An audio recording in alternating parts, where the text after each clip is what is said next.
చాలా ఉంది sir. Yes yes ఒక్క నిమిషం శ్రీరామ్ గారు మాట్లాడండి. ఇప్పుడు శేఖర్ రెడ్డి గారు చాలా విషయాలు చెప్పారు, మంచి విషయాలు చెప్పారు. అయితే నేనేమంటున్నా అంటే ఆయన చెప్పిన దాంట్లోనే న్యూజిలాండ్ వద్దని, ఇంకో స్విట్జర్లాండ్ వద్దని, ఇంకో ఏదో ల్యాండ్ వద్దని, ఇన్ని ల్యాండ్లు వద్దన్న తర్వాత కూడా అదాని సెంటర్ ని పెట్టడానికి మీరు సిద్ధపడ్డారు కదా. మీరు 300 మెగావాట్లు పెడితేనేమో అది ఓకేనా? మిగతా దేశాలన్నీ వద్దన్న తర్వాత కూడా మీరు పెడితే ఓకేనా? ఇది మేము పెట్టొద్దనట్లేదన్నా, మేము దాంతో పాటుగా టెక్నాలజీ డిపార్ట్మెంట్ ఇచ్చామన్నా. మీరు సంయమనం గురించి మాట్లాడుతున్నా, దాన్ని వద్దనట్లా. మీరు దయచేసి శ్రీరామన్న దాన్ని మీరు దయచేసి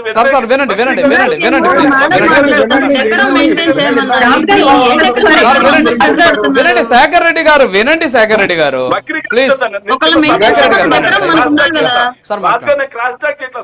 ఓకే శేఖర్ రెడ్డి గారు ఆగండి, ప్లీజ్ ఆగండి. ప్లీజ్ మీరు మాట్లాడారు, దాని మీద మళ్ళీ మీరు మాట్లాడుతున్నారు. సార్ మాట్లాడండి శ్రీరామ్ గారు. చిన్న సబ్మిషన్ మధ్యలో తెలుసు అండి సార్, మీరు ఇందాక మాట్లాడారు అది not only data centre 200 megawatts, not only data centre. మీరు ఇందాకే చదివి వినిపించారు. ఓకే, అది ఐటీ పార్క్ ఉంది దాని చుట్టూతా, తర్వాత వచ్చేసి రకరకాలైనటువంటి యూనివర్సిటీ, స్కిల్ యూనివర్సిటీ ఉంది.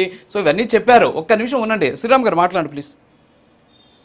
మిగతా దేశాలు అన్న తర్వాత మనం చేస్తే కరెక్ట్, పక్క వాళ్ళు చేస్తే మాత్రం మనం చేస్తే సంవత్సరం, పక్క వాళ్ళు చేస్తే కూడా అంటే కరెక్ట్ గా నిర్ణయం చెప్తారు ఏంటంటే, మీకు సరైన విషయాల మీద మీరు విమర్శ చేస్తే మీకు మంచి పేరు వస్తుంది. నేను చెప్తున్నది. కానీ ఇలాంటి విషయాల మీద మీరు ఎక్కువ దూరం వెళ్ళారు అనుకోండి, మీరు ఇబ్బంది పడతారు. ప్రజల్లో ఎప్పుడైనా ప్రతిపక్షం అంటే ఎలా ఉండాలి, మంచి పేరు తెచ్చుకునేలా ఉండాలి కదా. నేను దాని గురించి మాట్లాడతాను, మిమ్మల్ని ఏమంటలా.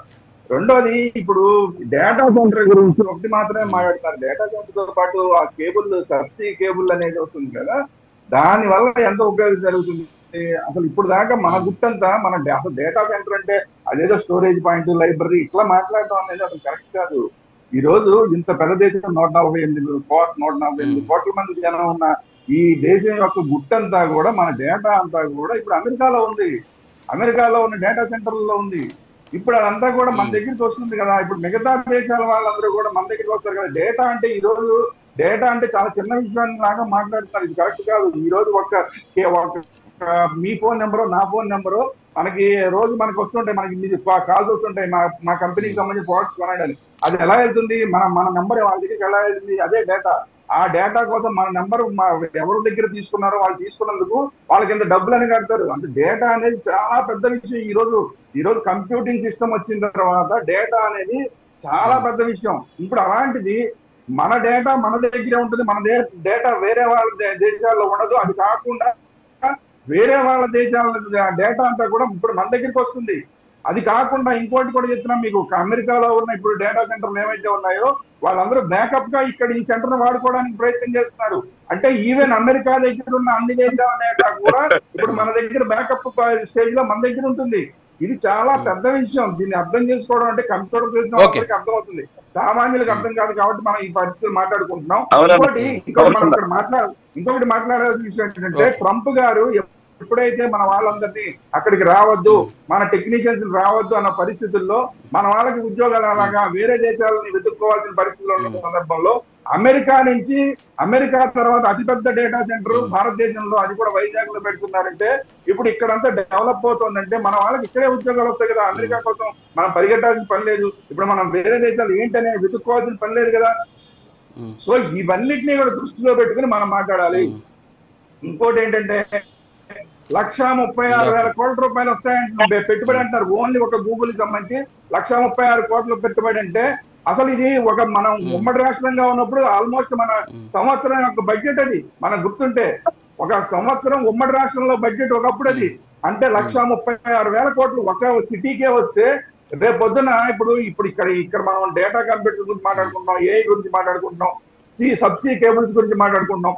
అలాగే అమరావతిలో క్వాంటమ్ వస్తుంది, క్వాంటమ్ కంప్యూటింగ్. ఇటు పక్క క్వాంటమ్ కంప్యూటింగ్, ఇటు పక్క ఏఐ, తర్వాత డేటా సెంటర్లు, ఇవన్నీ కూడా మన రాష్ట్రంలోనే ఉంటే ఎంత పెద్ద ఎకో సిస్టమ్ డెవలప్ అవుతుంది.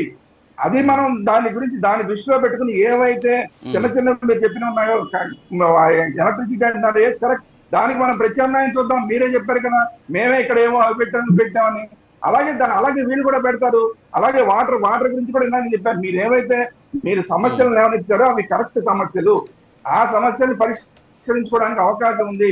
ఆ అవకాశాలను వదిలేసి కేవలం రాజకీయంగా విమర్శ చేస్తే, మనం ఎప్పుడైతే ఫస్ట్ కంప్యూటర్లు వచ్చినప్పుడు మనందరం మాట్లాడుకుని గుర్తుండే ఉంటుంది, కంప్యూటర్లు వస్తే ఉద్యోగాలు పోతాయని. ఇప్పుడు కూడా అలాగే మాట్లాడుతున్నారు. కంప్యూటర్లు వచ్చిన తర్వాత కొన్ని లక్షల కుటుంబాలు, చిన్న కుటుంబాలు, అంటే లోయర్ మిడిల్ క్లాస్ కుటుంబాలు కాస్త హైయర్ ఇన్కమ్ గ్రూపులుగా మారిపోయినాయి. ఇదంతా మనం చూసాం. ఇంత డెవలప్మెంట్ మనం చూసిన తర్వాత కూడా అదేదో వస్తే ఉద్యోగాలు తగ్గిపోతాయి, ఇదేదో వస్తే ఉద్యోగాలు తగ్గిపోతాయి, అది కాదు. ఆ కంపెనీ వల్ల కొన్ని ఉద్యోగాలు తగ్గచ్చు, వచ్చిన దాని వల్ల కొన్ని ఉద్యోగాలు తగ్గచ్చు, కానీ దాని ఎకో సిస్టమ్ పెరిగిన దాని వల్ల అనేక విషయాలు పెరుగుతాయి. మీరు పాజిటివ్ సైడ్ కూడా ఆలోచించండి అని చెప్తున్నాను. నేను మీకు విమర్శలు తెచ్చుకోలేను. పాజిటివ్ సైడ్ కూడా ఓకే శ్రీరామ్ గారు, ఓకే.